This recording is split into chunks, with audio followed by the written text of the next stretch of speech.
Welcome. I don't hear me at all. Am I on? Am I on? I guess I'm on. I don't hear me at all. You're on. You're on. All right. Hey, everybody, and welcome back to the Deep Threats Podcast. We are live and in action.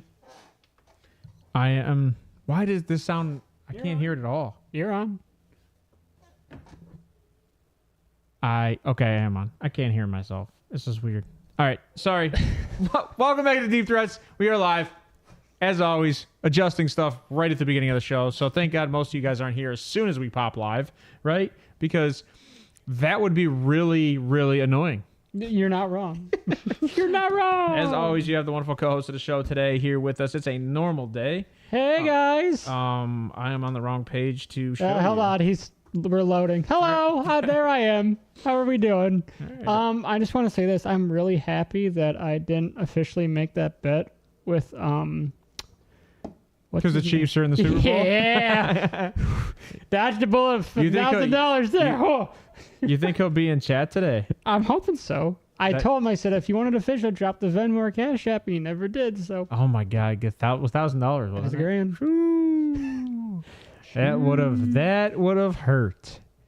That definitely would have hurt you. If he's in chat, I'm gonna die laughing. You'd be like, no, you said. I said, go back and watch the video. That would be hilarious. All right, so as always, you have us here talking football, NFL, all things NFL, and then now because the NFL is coming to a close, you're going to see a lot of talks of the NCAA and some offseason talk. So for everybody out there that's watching the show and has been watching the show, a lot of this is dynasty relevant for anybody that plays any type of fantasy football. Oh yeah, I put out my lists for the first round draft pick. Or first round draft picks, and I do the top 10 at each position, and I throw it in my fantasy league every year, like on Facebook, and the guys love it. Some of them, obviously don't like it. Others really like it for dynasty talk, and I've gotten some good feedback on it through Facebook. The greatest thing is, so I talk to Ryan about this all the time. He gets super upset. He's like, I'm sick of giving my information away to people because people actually watch the show that are around us, right? Like, so they actually care who are around us. Yeah. So, and it's like, okay, and you're playing in leagues with those guys, and here's what I tell them. Be better. Like, be better. If you want a guy, know where he's getting drafted, and go get him. Yeah, I mean... And it's simple as that. Like, there was a guy last year that we all know Ryan was super hyped on, and he was 100% accurate on, was Tank Dell. Yeah. My wife drafted Tank Dell in the second round, and then I ended up trading a first-round pick for Tank Dell. And it's worked out. And it worked out for me. Tank Dell is for sure the number one there, in my opinion, without a doubt. Not the reason I won the Super Bowl. The reason I won the Super Bowl is because I traded two other first-round picks, one for Mike Evans and one for Amari Cooper. That's the reason I won the Super Bowl, but Tank Dell's a future prospect now at this point. Yeah, I think he's a future number one. Yeah, he's a wide receiver one. So, and I think that there definitely is a lot of information in this show to take in, but the one thing I'll tell people to take in is once we start post-draft, we're going to tell you landing spots and opportunity, and I think that is what makes a difference for a lot of people that watch any type of online show, because it's not about watching your team and listening to your team, it's about gambling. And like in reality, that's what it's about. It's about gambling. And again, we don't give any financial advice here. We just give ideas and thoughts. That's all we give. I mean, whether you take any credence to what we say, I appreciate it. I need to tally up of how many of my parlays were one away, because it probably would be close to $5,000. I kid you not, because David Njoku cost me $1,400 against the Jets. If he would have just we didn't cost you $1,400. You probably only bet like $5. No, it was 20. Okay, so it cost you $20. Yeah, but that $1,400 would have been really and there was nice, a $6,000 bet I was 6 yards away from for Keenan Allen. And I shouldn't say he cost me. He cost you $20. And it's not an edge to say, I don't like it. No, it hurts. It's not his fault. He don't give a shit. Let's be honest. They don't care. I mean, they've come out and said it. There's multiple people that have come out and said it. OBJ said it. Tyreek Hill said it. I mean, there's been millions of players that say they don't care about fantasy and betting because it's their job. And they don't view it that way, which I completely understand. And I wonder how many players actually play fantasy. What do you mean? Like fantasy football. Like, are they allowed to? What? Yeah. Why wouldn't they be allowed to? Because a lot of leagues are paid leagues, so technically that's gambling, right? Well, I'm sure there's ways to get around it. But I think fantasy football is different, right? Because it's not just you that you're dependent on. You're dependent on the entire team. So I think fantasy football is a little bit different. But if a guy has you and you're playing him, you're like, oh, I just can't score this many points. It's Sunday Night Football and I win. I would think it'd be more a problem with the people you play fantasy football with, right? If you pop off and draft yourself. Yeah, I mean, I think people that you play fantasy football with might be really pissed. I think that's how it might be. Like if you're playing fantasy football, you automatically get you on your team. I also think that not to get us off topic. I also think that the people that pros play fantasy football with are other pros. So they're betting on each other, like a team league, right? Or, so they're like if you're in a family league, like you definitely know that he has sway over his own stats. Yeah. So like you're definitely gonna be like, I don't know, and you know the game plan. So like a lot of people that are in your own league might be like, bro, you can't draft a 49er. Yeah, we already know the game plan is 100% Debo and then Christian McCaffrey. You're not allowed to draft a 49er. It goes down to Kittle. I mean, right, and you know Kittle's the guy that would play and draft his own team, like 100%. Type of guy. He's like, bro, I drafted Brock Purdy in the first round. Like, what are you doing? Like, dude, guy's gonna be a legend. Kittle's just saying it. It's going to be a legend. That's a good segue. He's looking like it. So, I mean, obviously, everybody saw the games this weekend. The 49ers beat Detroit, and the Kansas City Chiefs beat the Ravens. To my defense, I am not going to say anything because I had Detroit winning that game. So did I. And they almost did, right? If it wasn't for Dan Campbell's unwillingness to take it to overtime. And so I saw a lot of people mad on Twitter. I saw some people mad and just in general about the way he gambles, but he played for the win 2 games back to back roughly, and he lost. Yes. And I think that's going to change his coaching style. And I think if you remember early on, Stefanski was kind of like this. He took a lot of those types of, No, he plays gambles. he takes the analytics around the 40 and 50 yard line because sometimes you have the chance to get that extra yard to get the first down than you do kicking a punt and setting it on your defense, which that I kind of understand. But I didn't understand going for it. Yeah, it made no sense to me. I even said that in chat. I said even if you would have gotten the first down there, I don't understand going for it because you still need at least one more first down in reality to get the touchdown. Yeah, 3 points was better, 100%. Three points was better there. Take the tie, move on, because the game never ends. No. So, like, you have a chance to constantly come back and combat that game. And I understand your defense struggled and you're going up against good offense, and the offense was productive the entire game. But there were times you stopped them. And the best time to stop a team is when it's the last drive. And that's because you leave everything out Everything's on the field. left on the field. And I think he should have left it to guys like Aiden Hutchinson, or he should have left it to guys like Awuzurike. Aiden Hutchinson was missed. He did not make a big impact because they double teamed him, right? They threw Kittle out there to block. They helped with the right tackle. They tried to make sure Aiden Hutchinson was not an impact because Brock Purdy under pressure has made poor decisions. Yes, he has, and that's. Again, I just put this on Twitter earlier today. Like, he's 23, 24 years old. Young. I expect him to make mistakes. It's no different. He's Patrick Mahomes. I expect him to make mistakes. People have to realize this is only his second year, right? And he's still performing at a high level. Whether you want to call him King Checkdown or not, the guy's still performing. He's not King Checkdown. Anybody that calls him King Checkdown is stupid. They don't watch football. No, simple as that. I'll say that live on air. Ryan calls him Checkdown. I'll say it live on air. He's leading in every downfield stat. He's leading in every target share for plus 10 plus yards. And I agree with you. So he's not. And everybody's like, oh, yards after the catch. And it doesn't matter. His air yards are like top 5 in the league for air yards per target. He's above Patrick Mahomes in air yards this year. So anybody that wants to say Brock Purdy doesn't have it is not watching football accurately. Simple as that. It's because they hate that the fact that the last pick, and it's the 49ers because they think they are a rich team, but they're not a rich team. There's a cap in the NFL. I understand that, but there isn't a salary cap in the NFL. Did they even have a top 2? Didn't they? They didn't have like 3 for the first 3 rounds. They didn't have a draft pick, did they? No, that was the Rams you're thinking of. I know that the Niners ended up getting like 6 comp picks in this last draft. Remember? Yeah. Because of all the hirings and lost players, they got like 6 comp. I'm fine picks. with that. It's a product. I'm not. But that's the NFL rewarding you. But for what? For succeeding. No, it's minorities. We won't get into that. But that's the NFL rewarding you for minorities, not succeeding. I don't know about all that. I don't really. I haven't looked in that, so I can't really speak upon that. But what I'm trying to say is People are mad because the 49ers have made very good moves for their teams and they're succeeding, such as the Christian McCaffrey trade, such as let's drafting not say very Ayuk good move. and You Deebo still traded Kittle. 3 firsts for Trey Lance. But guess what? They're in the Super Bowl again, and they might win the Super Bowl. I mean, so here's the hope, and they win the Super Bowl. I hope they do, and it's not any hate towards Mahomes, but I would just love to see people's faces when Mr. Irrelevant from Iowa State, Big 12 country, wins the Super Bowl.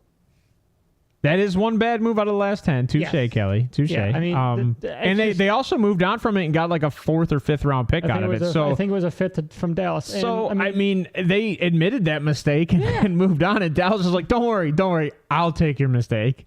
Because Dallas is literally... They're stuck between a rock and a hard place with having to pay Dak Prescott $60 million next year. And is he the problem? Is the head coaching the problem? Is the defense the problem? There's a lot of finger pointing down there in Dallas. The fact that Jerry Jones said, I'm keeping with Mike McCarthy. Now, he only has 1 year left on his contract. Which I think is, I don't think Jerry Jones likes to throw out money. No, but and he's only got 10 years to live. He's going to have to do it soon. You're wasting time because we all know what Dak is, right? He's Andy Dalton. He just can't win in the playoffs. Andy Dalton, Phillip Rivers. The only reason he made it out of the first round this year, right, is because of who they played. Who'd they play again? Didn't they play Tampa Bay? No, they didn't make it out of the first round. Oh, they lost the wild card game? They lost to Detroit. Green Bay. They lost to right, Green Bay. That's right. Green Bay, yes. They lost to Green Bay. So they didn't even make it out of the wild card round again. That's what I'm saying. That's so funny. It's like 3 weeks ago. There's just so much information in football in the last 3 weeks. Jerry Jones just likes to be relevant, right? And that's all what Dallas is. Dallas is constantly relevant because of how big of a entity they are in the NFL. So so we talked about the Detroit game, right? Like we know what Detroit needs to do. Dan Campbell needs to reel himself in coaching a little bit, and then they obviously need to go and get some secondary help on that defense. Like they're losing C.J. Gardner-Johnson. I think you re-sign him back. I don't know. I think you got to go younger. You do have to go young. I mean, and you can get a cornerback in this draft probably around that spot. So we'll get into that more in the offseason. Yeah. More in the offseason, we'll get into that. But I'm just saying, like a cornerback you can probably find in the draft in the first, second round. I definitely think that it's a need of theirs is to clean up that defense, which is weird because Dan Campbell's a defensive head coach, and I just haven't seen that defense produce. So that is what bothers me. And they got close to $60 million in cap.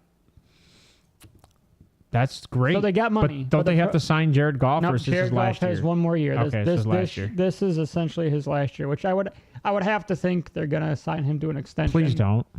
Because if Jared Goff can't win another playoff game, right, you have to move on at this point because Jared Goff has proven it year in and year out that he's not good in the playoffs. So now he did play good in that game. I'm not going to blame it on Jared Goff. Yes, but this is where you separate those tiers of quarterbacks, right, that are worth the money. So obviously, I mean, it's hard to understand for some of these guys like Dak Prescott, Lamar Jackson, Josh Allen, Patrick Mahomes. There's a difference. And then you have, I feel like, your Jared Goffs, your Kirk Cousins, your Phillip Rivers back in the day. I feel like Jared Goff and Kirk Cousins are kind of in the same tier together. You know, they're good, but they can also cost you a game 1 or 2 times a year. It's tough, right? Because Kirk has JJ, and Kirk's done it in Washington. Kirk's done it in Minnesota. And it's not like Jared Goff doesn't have talent. I mean, you got Amon-Ra, you have Sam Laporta, you got Jahmyr Gibbs, you got David Montgomery, you have Jameson Williams. You have talent. You could have stopped at Montgomery. You didn't have to go to Jameson Williams. He's good for one big play every game. He's a burner. He stretches the field. But I love the plays they used him in. I mean, you're not wrong. They definitely need, I think... They need a big body receiver. Gabe Davis. T. Higgins. They have the money. What's that kid that I was talking to you about that was like 6'7" coming out of this draft? I can't remember his name. Yeah, I Googled him because I had no idea. Dude, 6'7" coming out. 6'7" or 6'8" like as a wide receiver. 6'7", like 238 or 248? Yeah, he's not big. Something? He's like 230, and oh my God. If he goes to a team like this, he's just a big-bodied receiver. He's a bruiser. He's and I don't say that. I would love him on a team like this, and he can drop it. He's going to drop to the second or third round, because he probably only has, like I told you, he's probably going to have like a 6-year career max. With how big he is, and just Calvin Johnson was 9, right? And Calvin he was Johnson 6'6", called it like early, 240. but he also dealt with some things. A lot of injuries his entire career. He was playing through injuries. And the average career right now, I believe in the NFL, is 3.3 years. Yeah, but that skews like the non-starters and all that stuff. Yeah, so, like that's the weird skewed. Like if you took actually average career of 53-man rosters, I bet you would be a big difference. 9. I'd like probably 6 say to around 9. 6 to 9. Yeah, 6, 7, 8 in that area, because you got to take into account, you have 22-year quarterbacks, 15-year quarterbacks, 18-year quarterbacks, 12-year receivers. Running backs, they last. The problem is they don't get paid. So what happens is they phase out at about 6 years. Yeah, I mean, so the running backs skew things, and then you have DeMar Hamlins who are okay for 2 years, 3 years to stay on a roster, and then they fall off. Like. Same with running backs. I mean, James Robinson, he was awesome, and then he fell off.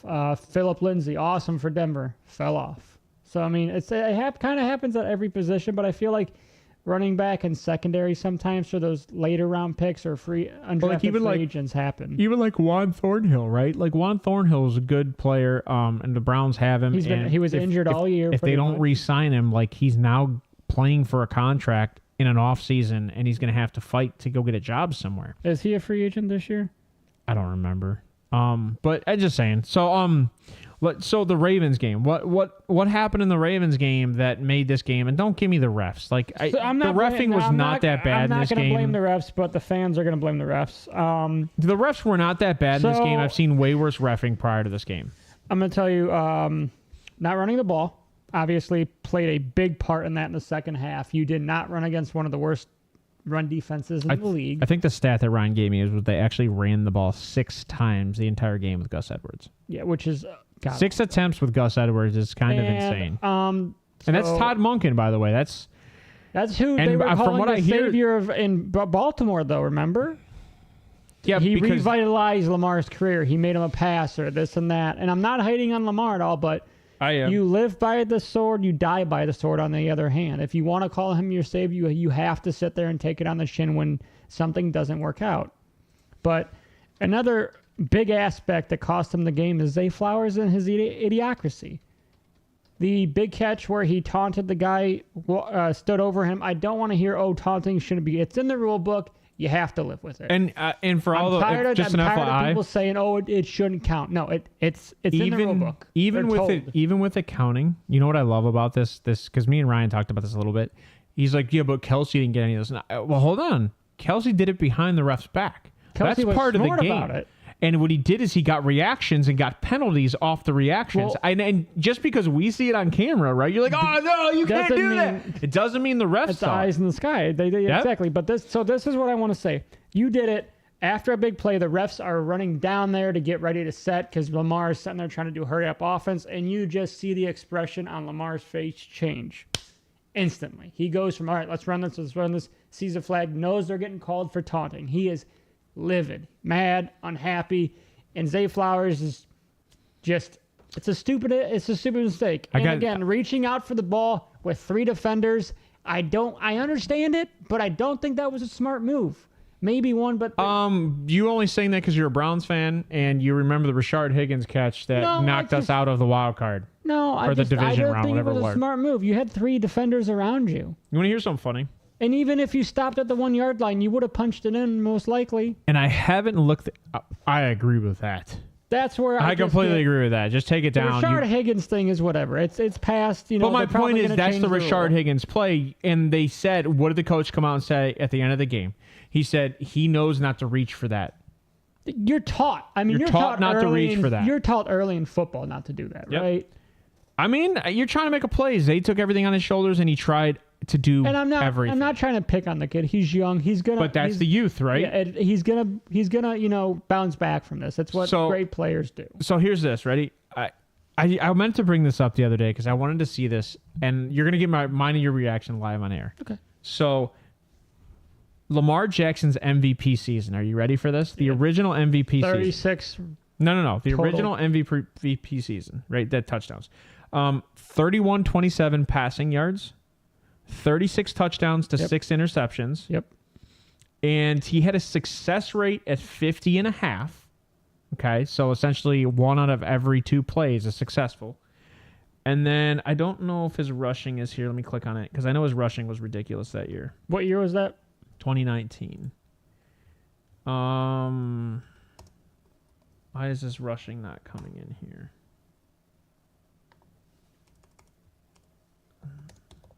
I want to know who the offensive coordinator for them was. Greg Roman. Yeah, Greg Roman was there that year. And I think Greg Roman came to Cleveland. No. No. Todd Monken was, I think, with the Browns. Okay, here's his rushing. His rushing was 1,206 with 7 touchdowns. So he had 43 total touchdowns, right?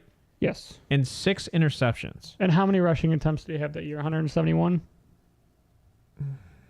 I just scrolled up. I'll bring it Did up. that on It's purpose. fine. He had 176, okay? I think that was the So most now he's let's had. go to this year. And by the way, and I've said that is Lamar Jackson's ceiling. I said 2019 is Lamar Jackson's ceiling. Oh, yes. So do me a favor, pull up a calculator and add 1206 to 3127. Okay. So now 12.06 or 1,000. no, 1,206 plus 3127. plus 3127. And what do you come up with? Like 43 something? 4,333. So 4333? Mm-hmm. Okay. So now 3678 plus 821. 4,499. So he only excelled by 160 more yards in the game, but he declined by over 10 touchdowns because this year he only threw 24 touchdowns. He threw 36 in his MVP season. So 12 more. And he threw 1 more interception. He had 7 interceptions this year. So, and then when you go look at his actual rushing touchdowns, he had 5 rushing touchdowns this year, so 2 less rushing touchdowns. So, on total, 14 less touchdowns on the year. Yeah, but on that defense, he did have the least he's ever ran playing a full season this year. And this year he fumbled 11. Well, And in 2019, it was 9. So, he turned over the ball more this year than he did in 2019. Overall, He scored more in 2019 than he did this year. And So when I say that's his ceiling, I think we've seen what Lamar has. Oh yeah, I think I mean the only person that I think would disagree with that would be Ryan, but I don't know. Ryan's pretty smart with this stuff, so But his success rate this year was less also. But if you really look at the NFL as a whole this year, the passing touchdowns was low, crazily. It was very low compared to previous years. All over the board. And that's what Kelly just said in the chat. That's funny. Everyone else stunk this year, so that's why he's in the running. But that's not true because, like, Tua threw for... I think Tua was leading the league in passing yards. Brock Purdy was definitely... I think it might have been Stroud. No. The league. Oh, yes. Yeah, the whole league. So leaders, 2023 leaders, passing completed, Dak 410, passing yards was Tua 4624. I mean... Like Dak and Tua were up there. So hold on, let's. It's pretty safe to say his MVP season is his ceiling. Is where his normal is. That's debatable. That's a good point. He didn't have Andrews for part of the season, and his passing yards may increase, but I think the problem with Lamar is his deep ball, as shown in that playoff game. Now let's just compare passing. For what? To CJ Stroud. Nobody is going to argue that CJ Stroud's a better passer. Like, he is obviously a better passer than Lamar Jackson. He's missed a game. There's 23 touchdowns. He missed 2 games. Yes, 2. 23 touchdowns, 5 interceptions. He got 3 rushing touchdowns. Probably no rushing yards. 8 fumbles, but I don't know how many are lost. Right, I didn't know for Lamar either how many were lost. So, and he had 163 or 67 rushing yards. So Lamar had more yardage. Already, CJ Stroud is a better passing quarterback than Lamar But CJ Stroud's a better passing quarterback than most quarterbacks in the NFL. I'm not going to argue. I'm not saying that Lamar's not a quarterback, but like you said, we've seen that. I don't think he gets back to it. Here's what I will say, and this is all I'm saying, and this is I really do think that signing Lamar was a mistake for the Ravens. Just as I think, wise, I think it is, because running quarterbacks don't win championships, and they really, and it's kind of proven. And I will also say there's a maturity thing with Lamar. He's still young. I think he's 27 years old. There's a maturity thing that he took all of that game on his shoulders. All of that game on his shoulders.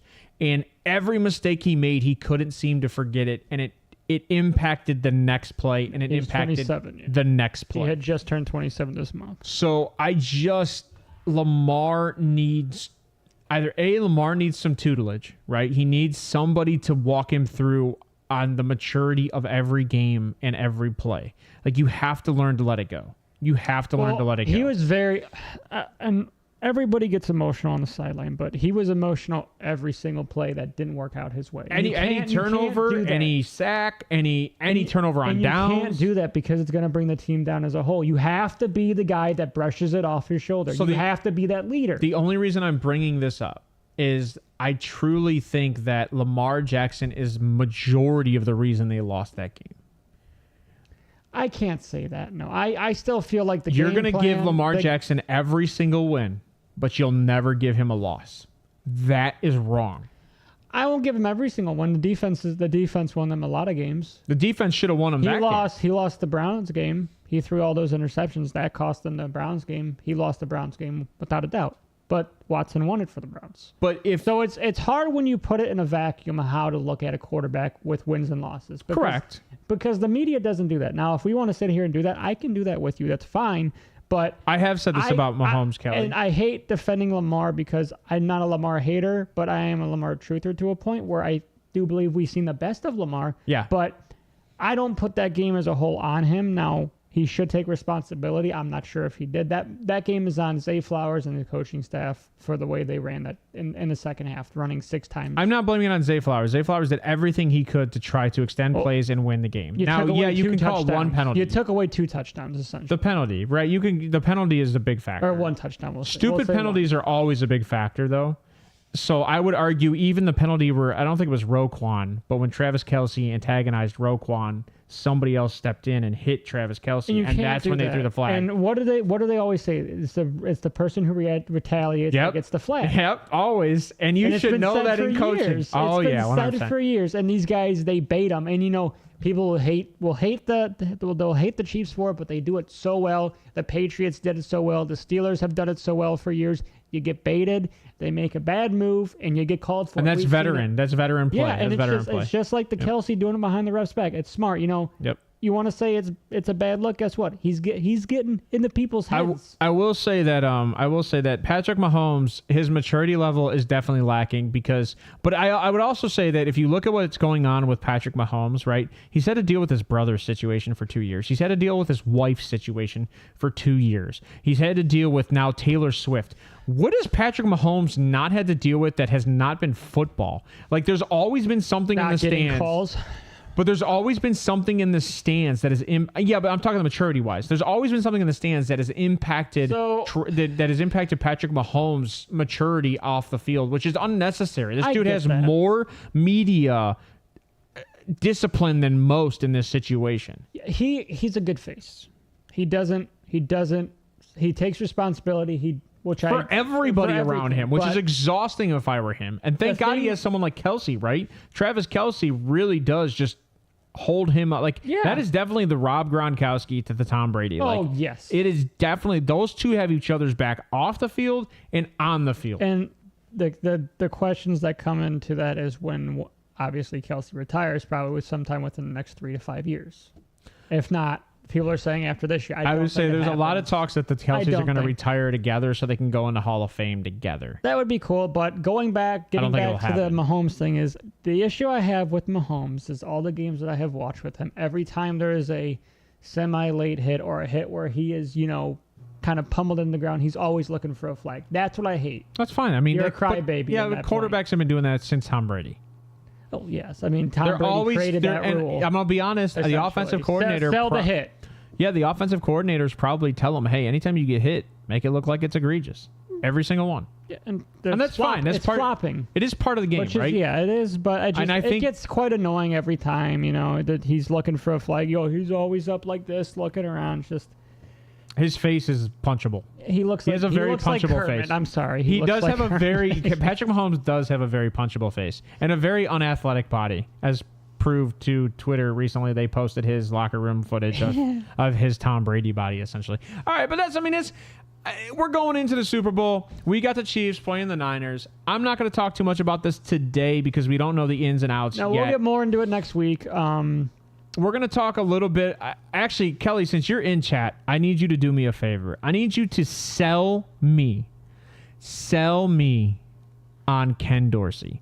Because I have been reading Twitter. I can't sell you. And as a Browns fan, I don't hate Ken Dorsey for the pass game because Stephon Diggs showed up under Ken Dorsey. I hate Ken Dorsey for the running game. When you look up Stephon Diggs, Gabe Davis, Isaiah McKenzie, Dawson Knox, these guys were nobodies, and all of a sudden Ken Dorsey made this wide receiver room amazing. You can't say Stephon Diggs was a nobody because he performed when he was But Stephon Diggs... when he was with... But he performed way better when he went to Buffalo.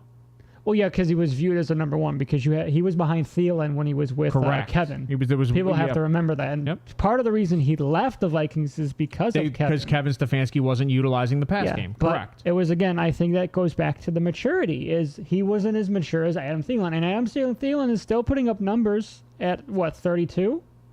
30. He'll be 34 this year. So 34. 33 all year this year. He's no slouch. Mm-hmm.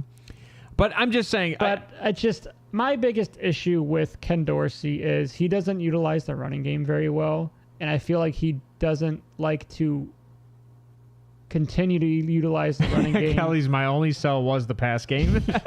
Well, it's funny. Hard. It's funny because like Ken Dorsey. Here's where I have an issue as a Browns fan, right? Because it's not only that I'm a Browns fan, I'm a Nick Chubb fan. I'm a huge Nick Chubb fan. I love quiet hearts to a team, and Nick Chubb and Jarvis Landry and Amari Cooper, these guys are just quiet leaders, right? They're just maybe Jarvis not so much because I know Jarvis was a little bit louder. He's a quiet leader. I mean, Myles Garrett used to be a quiet leader. He's a little more vocal now than he was because I think he's getting to that veteran age where he kind of be a little bit more exhausted outspoken. of seeing the media too. I'm sure. But my only issue is you fired the running backs coach, right? You fired you fired AVP. Yep. You now have. By the way, Nick Chubb wasn't here most of the year, so he doesn't know the turmoil if there was any in the locker room. He doesn't know what's going on. And the fact that real quick, sorry to keep interrupting you, but the fact that you fired Stump Mitchell after being 12th in the league in rushing offense with losing Nick Chubb in the 1.5 games in is amazing. It's amazing. You ran with Jerome Ford, Pierre Strong, and Kareem Hunt, and you still somehow ended up 12th. I think I just don't get it. I think the issue with Stump is they didn't think it was Stump. They thought Nick Chubb was just that good that he overcame Stump's coaching. But it was Stump because it was 12. You finished 12th in the league. I think they should have. They should have finished 10%. Better considering there was a 50-50 split offense. That's my point. You got to think. Kareem Hunt wasn't brought into week 7. I don't remember. So you had 5 weeks of Jerome Ford and Pierre Strong? No, it's definitely not a good sign that. Well, it's hard to say because Belichick's coaching tree was garbage, right? So even if they picked coaching off his coaching tree, it was garbage. And also, our cornerbacks coach was interviewed for the defensive coordinator job for the Titans either yesterday or today. I heard, and Bill Callahan was cornerbacks, right? CDs? Cornerbacks, okay, secondary coach. He was interviewed, which I don't like losing him. I think that we did pretty well in the secondary. I'm not sure if he also coaches the safeties or if it's just corners. I think that I don't know what to say about the coaching tree thing because there's only really 3 coaching trees in the NFL, right? You got the Belichick, you got the McVays, and then you have the Shanahans. The other coaching trees are suspect. So, and even Belichick's coaching tree... He hasn't succeeded outside of who? The old Titans head coach? It was he coached all the secondary, Ed said in the chat. Okay, yeah. So, that's what I don't like. I don't like losing him. That worries me because how many injuries we had of the secondary this year? He still stepped up. We don't know if he's gone, though. I know, but even... Oh, the other thing I wanted to bring up. There was an extension that was had on the Browns, wasn't there? that was not talked about. I wanted to say, I don't know if it was Jim Schwartz extended or if somebody got extended on the Browns, and I don't know why this is escaping me. The only thing I'm seeing is I know that when we talk about coaching, that Seattle finally hired the Ravens defensive coordinator as their head coach, Mike McDonald. Mikey Mack is what I think Brian calls him. I'm not seeing anything. The only thing I see for the last month was Grant Delpitz. Okay. And that was December 11th, I think. Yeah, okay. Maybe I'm thinking of somebody else. I know that Bobby Slowick is staying in Houston for 5 more years. He signed a 5-year contract. Yep. Ben Johnson, who is supposed to go to Washington, has told the Seattle Seahawks and Washington that he's staying in Detroit, that he's going to continue to be the Detroit offensive coordinator. Arthur Smith was hired as the offensive coordinator. By the way, I feel bad for Steelers fans. I was talking to my dad earlier, and I was like, "Hey," he's like, "Yeah, Arthur Smith's not that bad." That Dave fails, Vrabel will be the head coach of OSU. If Dave fails, no, that's you know that's going right to Brian. What's the Bill O'Brien? You know that's going to Bill O'Brien. If Dave fails, they've hired Bill O'Brien as the OC. It'll be the wide receivers coach. I think they should offer it to him. They should offer it. The Steelers are also $16 million negative.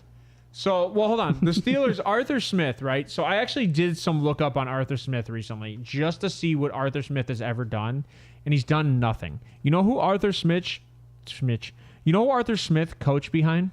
Let me look it up because I don't know. Do you know who he coached behind in Houston or in Tennessee? Vrabel. No. Who was the OC at that time when he was like the quarterback's coach? Jeez. He took the youngest team to the playoffs this year. Dan Campbell? The youngest team to the playoffs this year.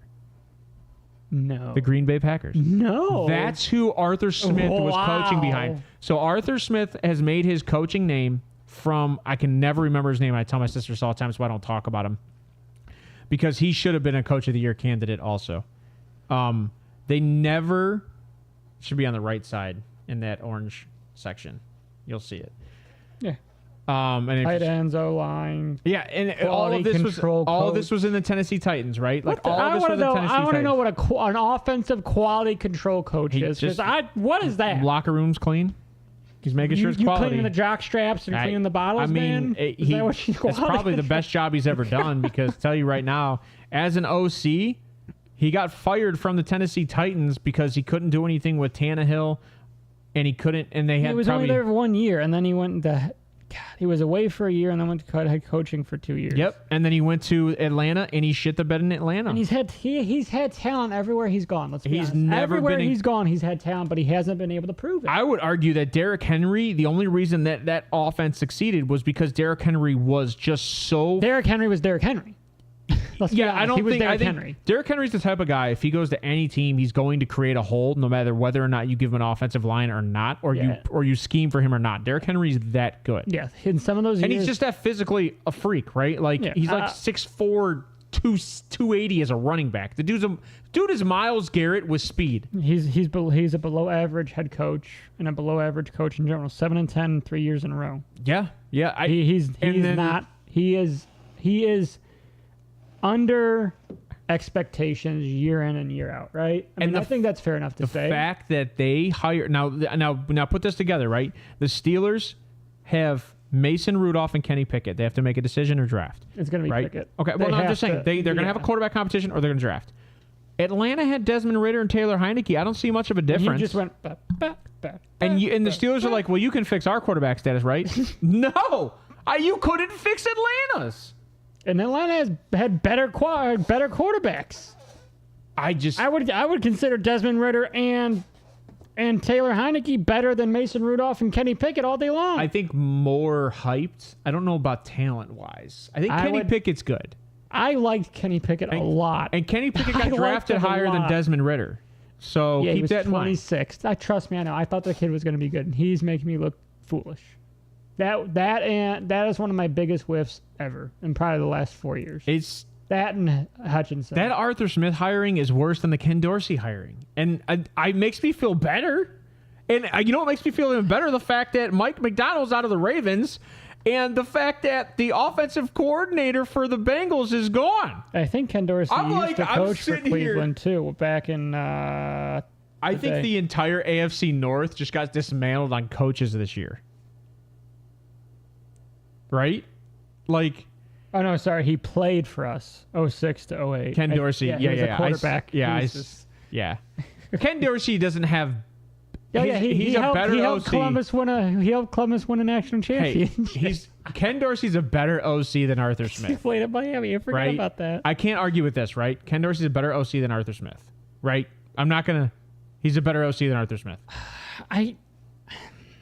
That's hard because... Why is that hard?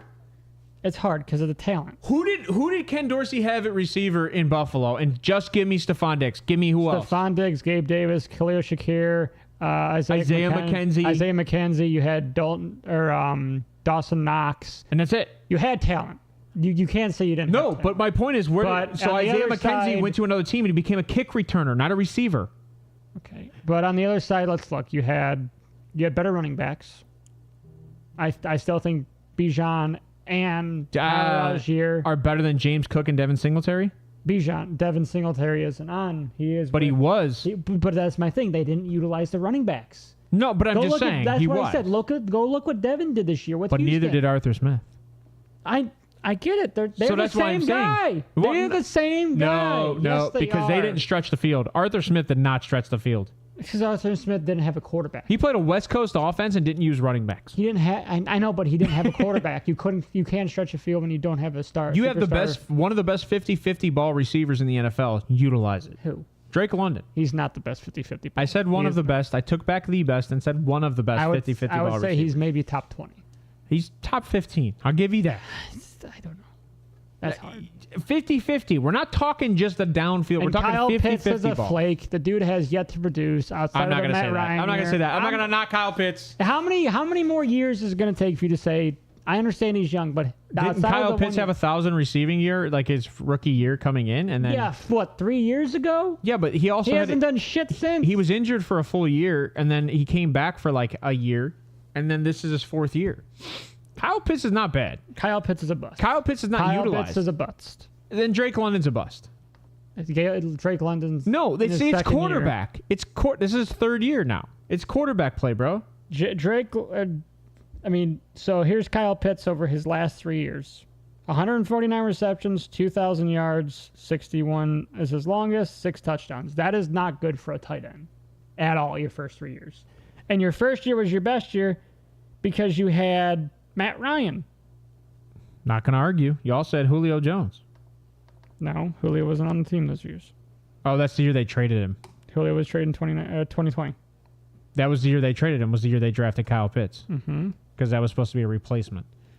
Which Drake London, first 2 years. Okay? They don't pass the ball. 141 receptions. Has just the same amount of receptions.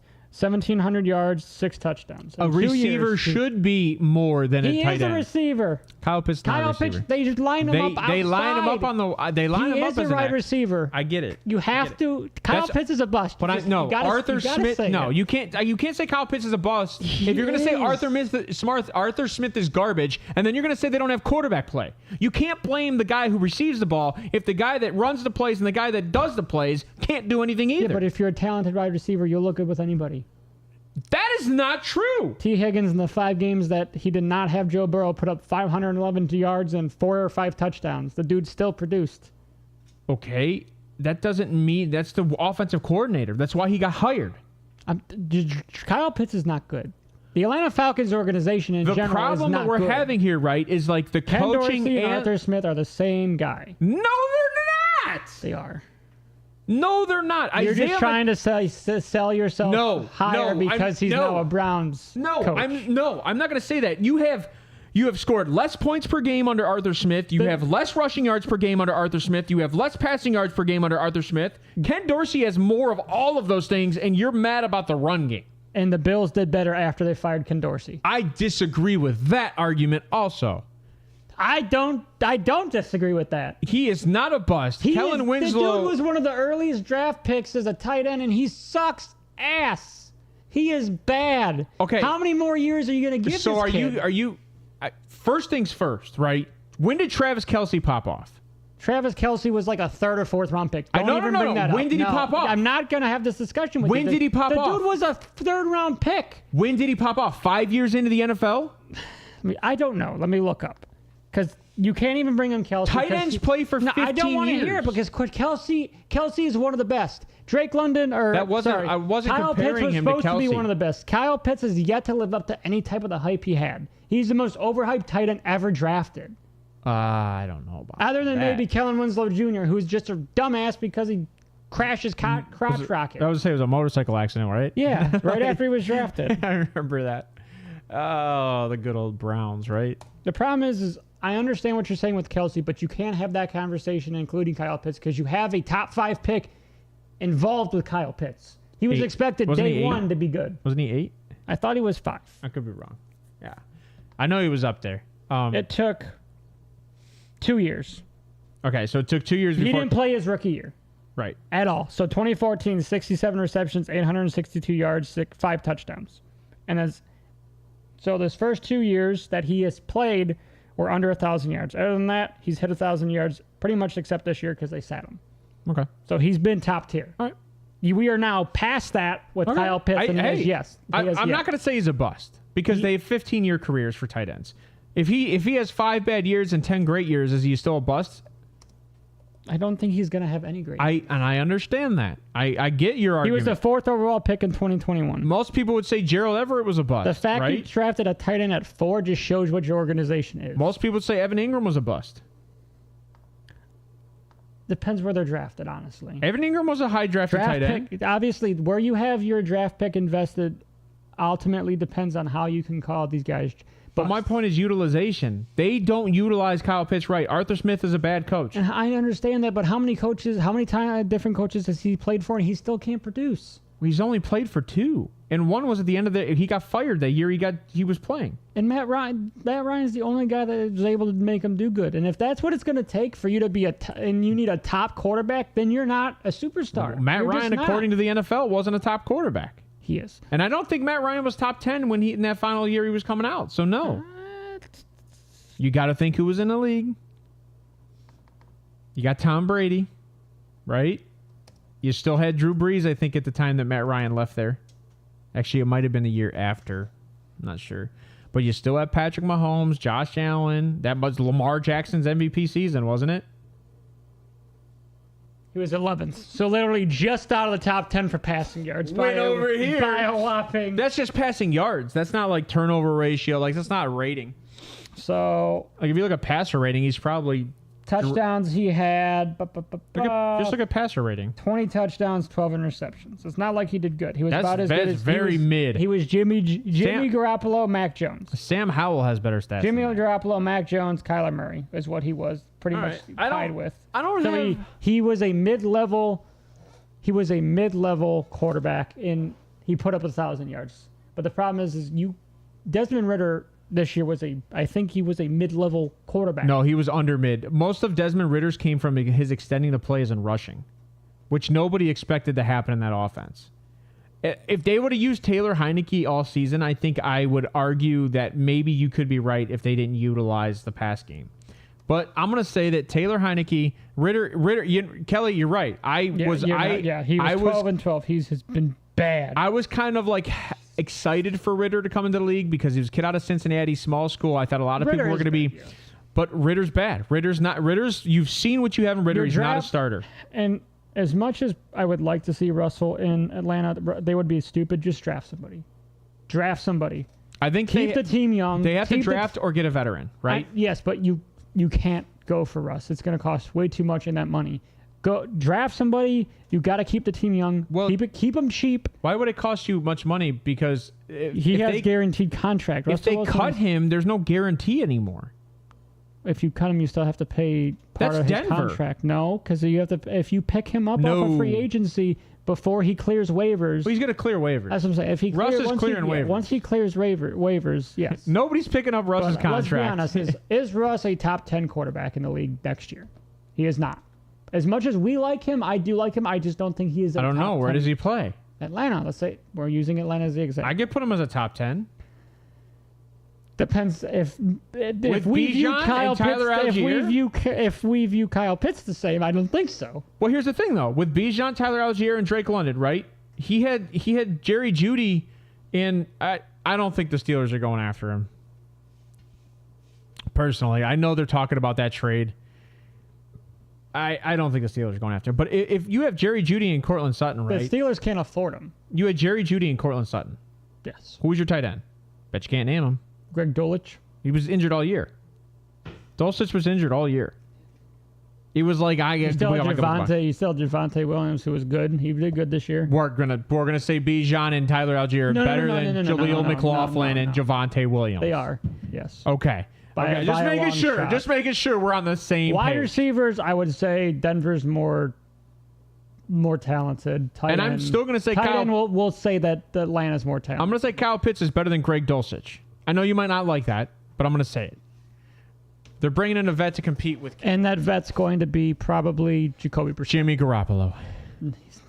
It's cheaper. It's going to be Jacoby. Yeah, Jacoby. You know what? That wouldn't be shocked. Or Tyler Heineke. Josh Dobbs. Taylor. Josh Dobbs was a great asset, right? He's not going back there. That dude's a brain. That dude's been on a train. I think he's ready to start building rockets. 6 months. I think he's ready to build Smart. rockets. So another Mitch Trubisky. That's the Jimmy Garoppolo. Yeah, bring in Jimmy Garoppolo to be Mitch Trubisky. That's exactly what I'm thinking. I don't know. After you hired Arthur Smith, I don't know what the hell the Steelers do. not a lot, not much, but somehow they'll still end up above 500, and everybody will suck on freaking Mike Tomlin. I think that ruined. Dude's overrated. Jalen Warren and Jalen Warren is RB1. Nope, that's just Arthur Smith's there. He's RB 75. Yeah, behind the tight end. Who's the backup tight end behind Pat Freiermuth? He's the RB1. Darnell Washington becomes RB1. Yeah, you literally. I remember that play. You're what on the 2-yard line? You run it with Jonnu Smith instead of Bijan or Tyler Algier. Brevin Jordan. Okay, I will. No, Ken Dorsey is better than Arthur Smith. Yes, maybe not by much, but he is better. In the pass game, he's 100% better. Now, in the run game, I'll have that conversation all day because I think Arthur Smith had better running backs. He needs to commit to the run, if that's what you're saying, Kelly. Ken Dorsey, maybe I don't know if he's calling plays. Maybe that's why we didn't get Kellen Moore. Kellen Moore wanted to call plays. I don't know. I wasn't in the rooms. But you need to commit to the run with this team. You have to. And Kellen Moore going to Philly, I know Ryan said to me it doesn't fit the system, but I think it does. I think it fits the system because Jalen Hurts can throw the ball downfield, and it allows him to throw to A.J. Brown and Devonta Smith. Compare Jalen Hurts and Dak Prescott. Well, we've already said this. Like Dak's a better downfield guy. Jalen Hurts runs more, but to be honest, neither of them can win the big game. I think we're in the same area with Jalen Hurts as Lamar. We've seen the best of Jalen Hurts since that was 2 years ago. The Super Bowl, the year they went to the Super Bowl. I don't think Jalen Hurts gets back to. But he doesn't get past. Isn't that historically accurate though? What? We always see the best of a player when they go as far as they've gone. Hold on, I'm trying to think of how to phrase this accurately. When they get their paycheck, it usually is their best year. I mean, look at Watson. I can't say Watson because of injury, but if you want to include injury, we can do Watson. We can do Burrow. We can do. Aaron Rodgers. Patrick Mahomes. I think Patrick Mahomes' best statistical year might have been. This goes back to what I was saying earlier this year, and we brought it up before the show. Quarterbacks, once you hit that money that you're getting paid after your rookie deal. I think he says once there's like a 20% threshold for quarterbacks of their pay scale to the amount of cap. You don't win Super Bowls. And if like you said, if Brock Purdy wins the Super Bowl this year, it just Kelly, again, strengthens the argument. Maybe this is where I lose. Kelsey's we're talking about creativity being a good fit for the Eagles. I like Kellen Moore there. I do. I hate to see it just because I hate Philly. I don't want to see him succeed. Call me an asshole. But Kelly, I kind of agree with you. But at the same time, it's like this is why people don't like watching football anymore because once you start paying these guys, why did it become about the money? Why did it not ever become about the sport? I would say probably the RG3 years where he became outspoken. Like, why did it? Like, why couldn't it just become about the sport? Mid 2010s. Dude, if you're making $20 million to play a game you love every day, and I'm not trying to be the guy that says you go out there and play football. I'm trying to say is the players are. I will. The players are having way too much power nowadays. Well, I think I agree. I mean, we're seeing it in the NBA. All these guys that are sitting. Obviously, you don't see that in the NFL because people get hounded. I agree with that. The NFL makes so much money that they should spread that out more. But to be honest, I'd rather you spread that out to the ticket holders than the players. Exactly, the people that are paying the salaries for the teams, essentially. Yeah. The people that are actually make it a little bit cheaper for a family of four to go see you play once a year, not $500-$600. I don't go to games. It's so so much more efficient to sit in my basement and get 17 different camera angles and bitch about it from here. This is the first year I've ever paid to go to a Browns game. I really don't have any, but you guys have anything in chat that you guys want to talk about? Because I don't really have anything else I want to get into. Yeah, we're going to get greedy. You're not wrong, Kevin. We're going to get into... We live in a greedy society. The tailgates where you don't have to pay to go to the tailgate, do you? I think you got to pay for parking. Parking? Muni. And that's what, like $25? I don't know. I don't ever go to Muni a lot. It's amazing how opposite the Russell Wilson acquisition went from what the Broncos expected. Well, you got to think so. I think it's the Sean Payton thing, right? So the thing is you got to look at this as a whole, Hop. You got to include the fact that Russell Wilson was traded for, paid, and you traded picks for Sean Payton, and he was expected to fix them. Now you have two heads that are full, that are bashing heads together. You don't know who your starting quarterback is next year because they pretty much sat him the entire rest of the year. What, 2-3 games? So 2 to 3, yeah, I think so. The issue is, I think it's ownership down again. Russell Wilson is a me guy. He wants it his way, and so is Sean Payton. Sean Payton's an old head who he's just is how it's going to be. And I this is no ill will towards Russell Wilson. I like Russell Wilson. I think he's a great quarterback, but he has yet to prove it. He's not worth the money. And pretty much with Seattle, Geno Smith did revitalize his career. All right, he won comeback player of the year that year, didn't he? Yeah. Let me address a little bit of that, and then we'll move on. I forgot we were going to talk a little bit about the free agents, and that'll get to you, Bo, for the tight end conversation. Russell Wilson, right? I agree with you about he's a little bit stubborn. Just don't see the wisdom of Peyton benching our Russell. No. The wisdom was saving $36 million. My issue is with the way he handled it. Obviously, it was a smart business decision for the team. They weren't winning. They weren't in the playoffs. It was literally like a 5% chance of them making the playoffs. Yeah, even if they had won those last two games. Yeah, so like if he gets injured in those last two games, the team has to shell out $36 million. So there was a conversation between the owner and Sean Payton. Here's the situation. If you think he's going to get injured, there's a potential of him getting injured, you need to bench him. Sean Payton takes the ownership and he goes, hey, fine, I'll bench him. But if I bench him, I'm going to lose him as a quarterback next year. And the situation goes downhill from there. But I will argue that Sean Payton is the offensive coordinator. Russell needs to learn to shut up and listen. And when they had the spat on the sideline, I guarantee Russell didn't listen, extended the play, didn't do what Sean Payton asked him to do. And that's where it went downhill from there. And you said it yourself, right? Russell has a thick skull, and Sean Payton wants stuff run his way. And I'm going to be honest, once Russell Wilson's off this team, I bet you can't wait to hear the way the team talks about him once he leaves. Because they did the same shit in Seattle when Russell left. Even Marshawn Lynch talks about it to this day. Go look at college. That he was one of the hardest people to play for. So go look at when he played for NC State, and then he transferred to Wisconsin. It was the same way, dude. It's a Russell Wilson thing. Drama follows the dude.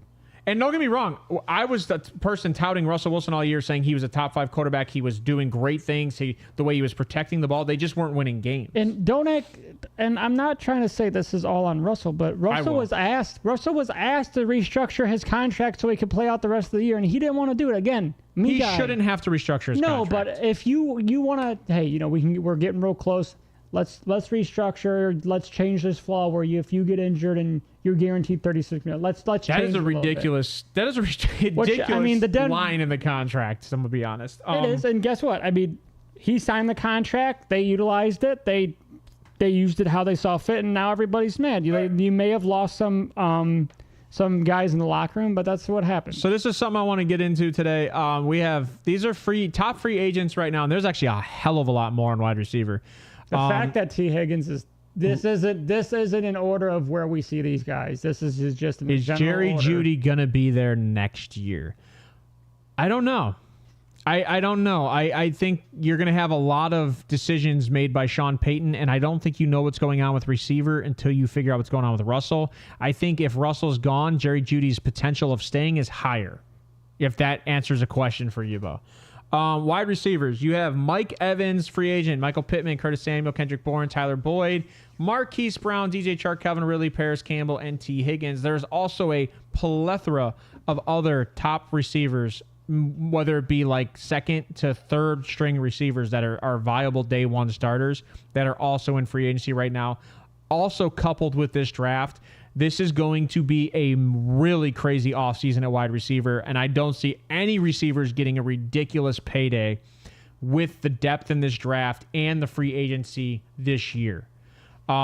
It's just not matching up well for guys in free agency. So like T. Higgins, love the guy. I think he's a great receiver, potential number one. And I just don't know if he's going to get that Christian Kirk payday or that Calvin Ridley payday, because there's so many wide receivers out there who put up the numbers that he's put up recently. Let's run through the top 10 list who we think is better than T, because I don't think there's many.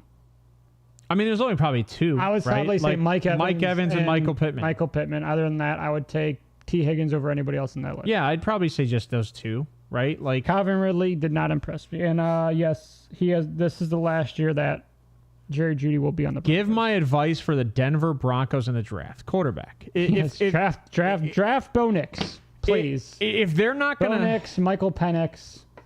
If they're not going to move up in the draft, pick the quarterback available at that spot and work with it, Sean.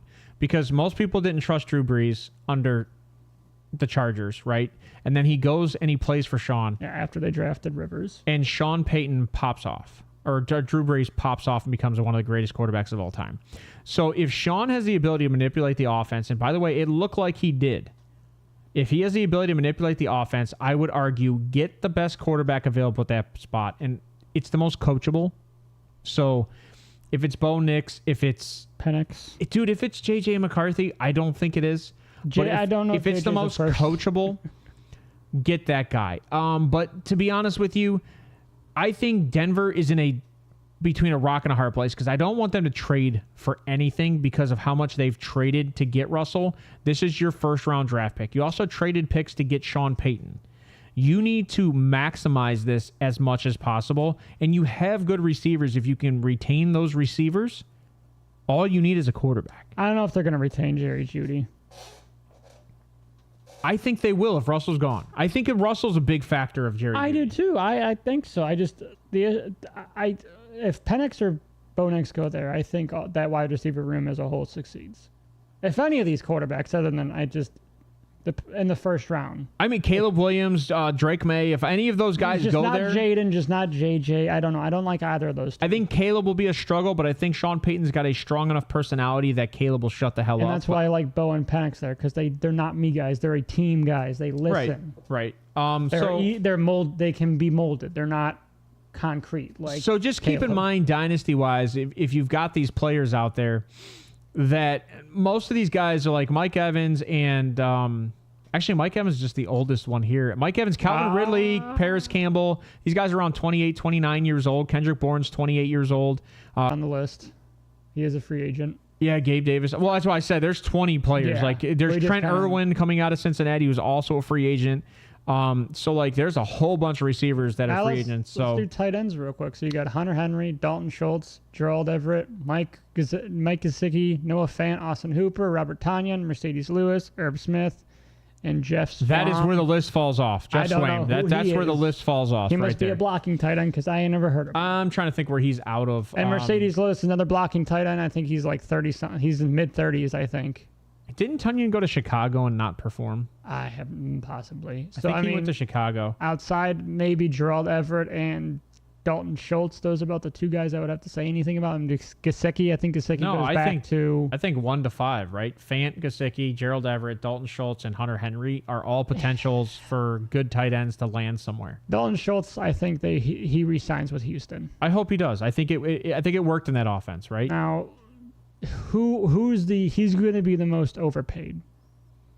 Who's going to be the most overpaid? Probably Noah Fant.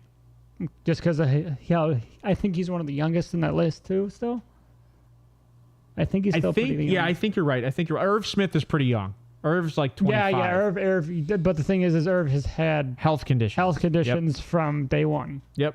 And he didn't play bad in Cincy, but the problem is Cincy has so many tight ends. And by the way, all of Cincinnati's tight ends are on the free agency. And they're on the free agency.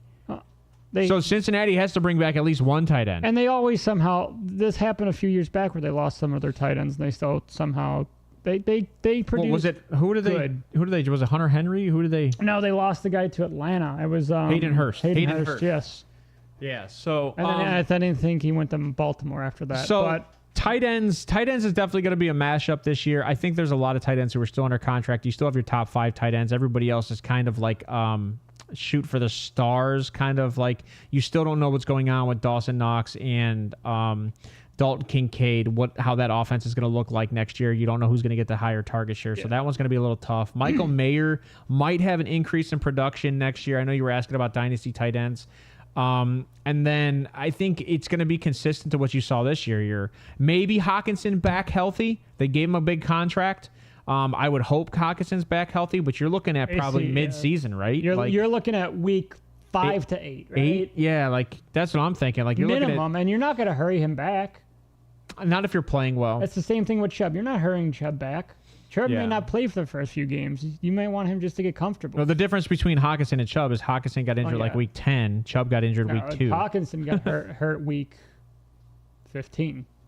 Was it that late? It was. Oh yeah, Chubb got hurt week 2. Yeah. So there's a big difference. I mean, I would still like to hold Chubb back till he's back to. I think Chubb shouldn't start till week 2. Give the dude a full year. Agree. Give him a full year. Speaking of running backs, let's go top 10 there. All right, running back free agencies. Now, mind you, everybody that was franchise tagged last year is showing up on this list. Again. Yeah, so Derrick Henry, not franchise tag. He's actually out of his contract finally.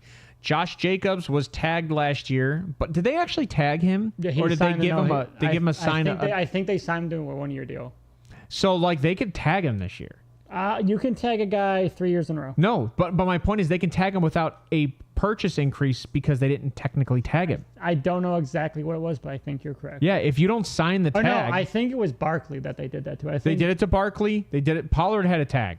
I think they did it to Eckler also. Eckler got a sign also. Eckler's not going back to the Chargers. Cordell Patterson, he's done. If I'm the Chargers, I would go sign CH or Clyde Edwards. That's a young guy. Who? It's Clyde Edwards. If you were who? If I was the Chargers. Oh, the Chargers. He's what, 25?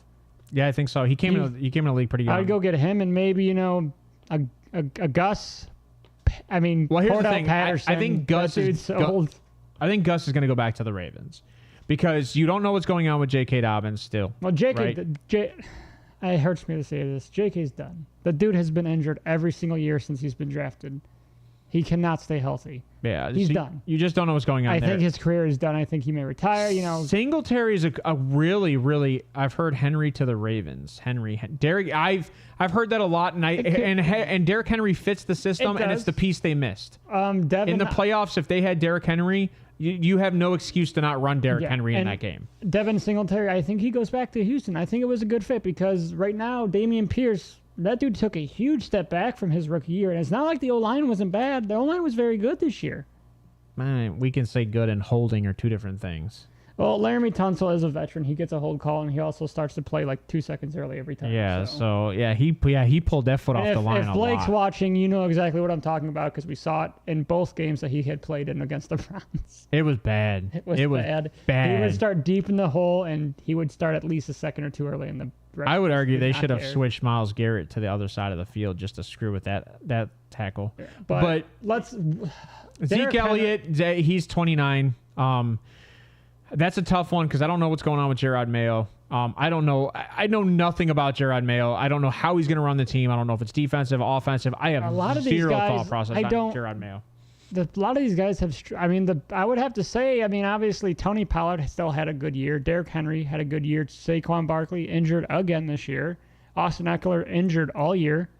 Gus Edwards performed very well. Devin Singletary outperformed expectations. Josh Jacobs was mid this year. He was not good. Clyde Edwards, obviously, I think the Chiefs and him are just done, and they kind of put him on the back burner. Saquon's going to get a payday, just an FYI.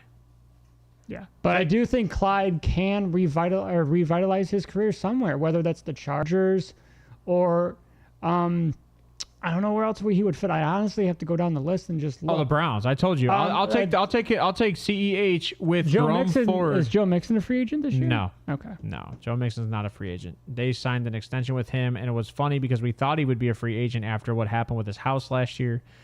Where and then he that came out, changed. we won't even get into that. Hey, this one's for you, Hop. So this is why I don't see Denver doing too much. This is a draft order. Denver's in the top middle up there at 12. You're gonna have to trade up. It's a tough move up because okay. So I actually talked to my dad a little bit. Because the Vikings, you may draft a quarterback depending on if the reports I saw this morning are true that Kirk wants $45 million in a 2-year deal. I'm sorry, I love Kirk, but you're not worth it, dude. If you're Denver, you're not. If you're Denver, you have to trade to Tennessee over Atlanta if you want your guy. If you want your quarterback, yes. I don't think you're trying to go from 12 to 1. And if you are, I think it's going to take 2 to 3 firsts, and I do not recommend that for Denver. I don't think you're not going after Caleb.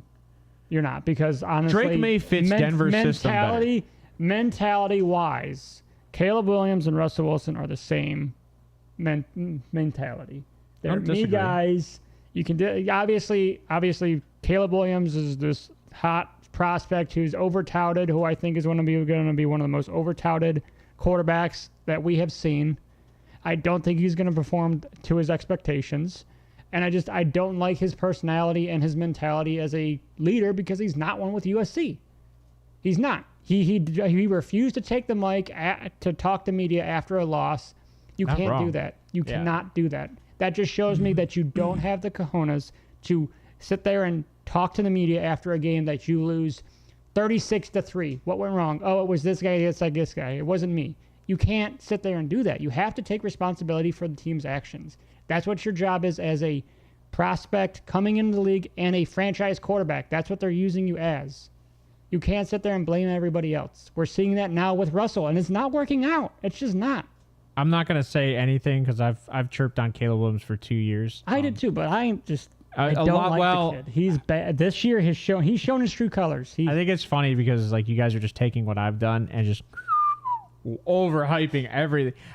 Caleb Williams, his physical upside can offset his mental game. And again, I just said it about Brock Purdy. Young people make mistakes.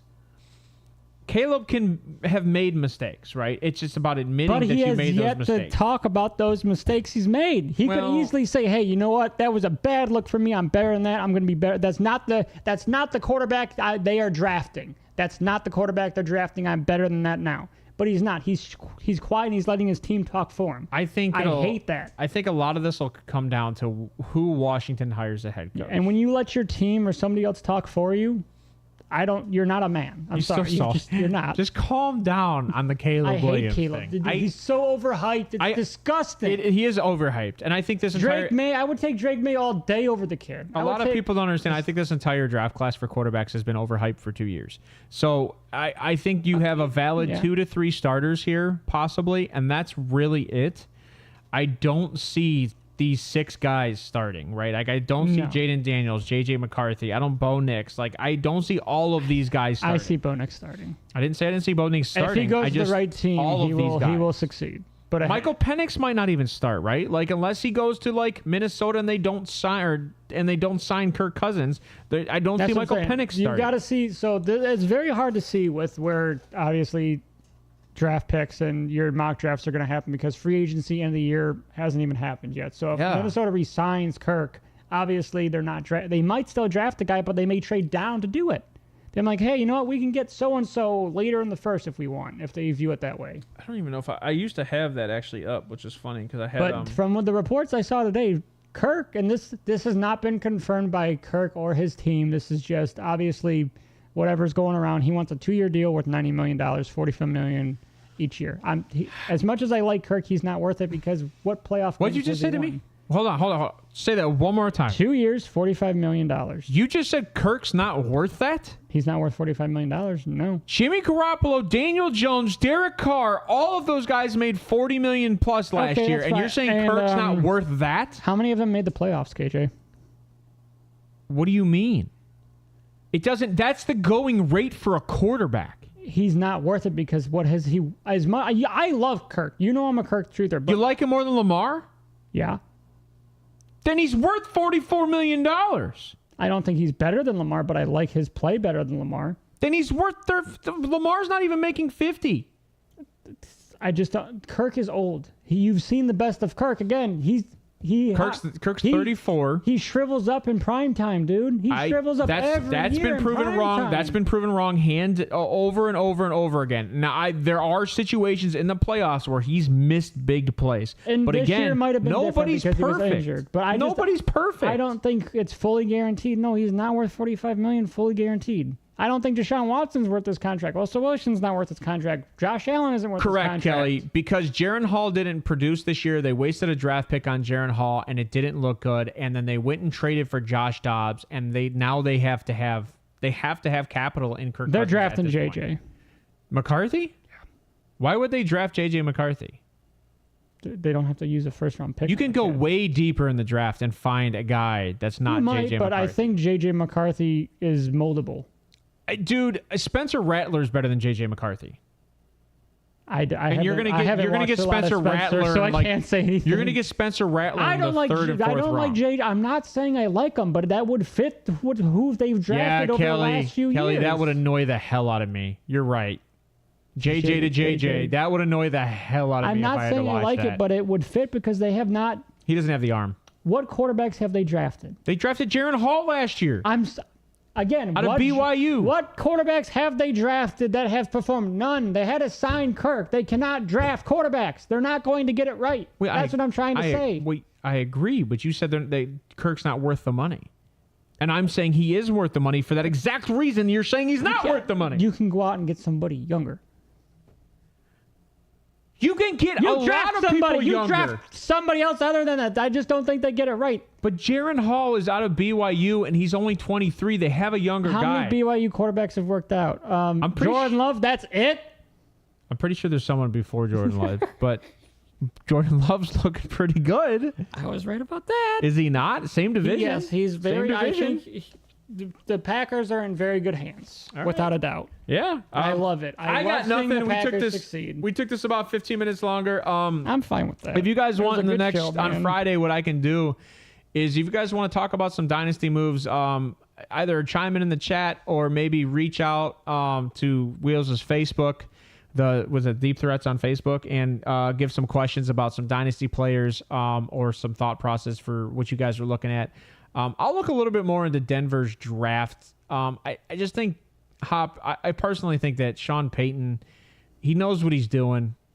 He did it for years with some of the best players of all time. I mean, he had some great receivers, he had great tight ends, and he had great quarterbacks. So I think Sean Payton will figure it out.